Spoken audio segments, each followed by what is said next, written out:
If I hadn't knocked on my neighbor's door that night, Walter wouldn't be alive today. It's wild to think about how a simple decision can change everything, right? I had no clue when I stood there, holding a plate of food, debating whether to turn around and just head home.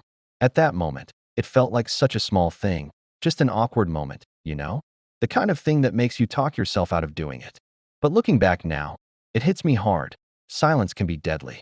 I'm Taylor, and I've lived on this street for almost 10 years. Long enough to recognize the little rhythms of the neighborhood. I can tell when things feel off, like when the vibe shifts. The first sign that something was wrong wasn't dramatic at all. It was just a porch light. Every evening, right before sunset, the light next door would flick on, casting this soft yellow glow that lingered through the night. Nothing fancy, just enough to say, hey, someone's still here. But then one night, it didn't. I brushed it off at first. I thought maybe it was just a burned-out bulb or that Walter had decided to call it an early night. But then the next evening came, and the next, still no light. Walter, my neighbor, was 84 years old. He'd lived in that house longer than I'd been alive. I remember when his wife, Margaret, passed away the year before. I can still picture the ambulance parked awkwardly at the curb, the front door left open just a little too long, and the way the house seemed to lose its warmth afterward. They never had kids, no family popping by for visits, no holidays filled with laughter. Just Walter. And the quiet.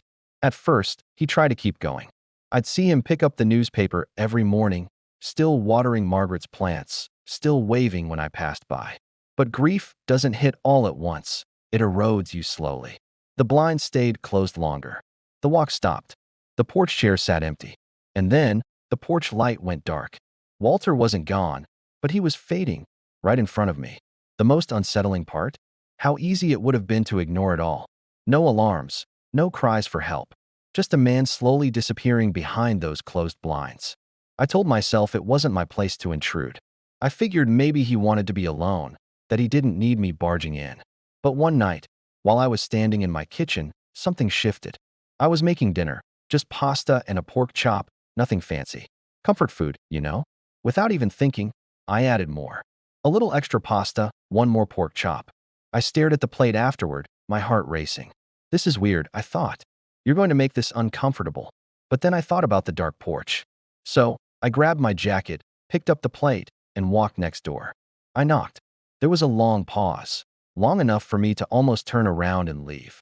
But then the door opened. Walter stood there blinking, like he'd just been pulled from sleep. He looked thinner, smaller, fragile. Yes, he asked quietly. I made too much, I said quickly, trying to sound casual. I hate wasting food. Can you help me out? It was a little white lie, but a gentle one. Walter stared at the plate for a moment, and then he smiled. A small, tired smile. Well, he said, stepping aside. I suppose I can help with that. He didn't invite me inside. Instead, he gestured toward the porch. We sat down without much conversation, just two neighbors sharing a meal. We ate slowly, watching cars pass by, listening to the sounds of the evenings settling in. After a while, Walter cleared his throat. Margaret used to cook like this, he said, his voice soft. Nothing fancy, just warm. I nodded, feeling the weight of his words. That night ended quietly. No big speeches, no dramatic moments, just two people sharing a meal. I went home thinking that would be the end of it. But the next evening, as I stood at the stove, my hands moved on their own. Extra pasta. Extra food. I knocked again. This time, Walter answered quicker. Let me guess, he said softly, a hint of a smile on his face. You made too much. I smiled back. That night, he opened up about Margaret. How they met in a grocery store. How she corrected his pronunciation of certain words for decades. He shared how the house felt empty after she was gone. One night turned into a week, and a week turned into a month. Every evening, I cooked a little extra. Every evening, I knocked. Some nights we talked for hours, sharing stories and laughter. Other nights, we just sat quietly, but the porch light came back on. Every night, Walter started waiting outside for me.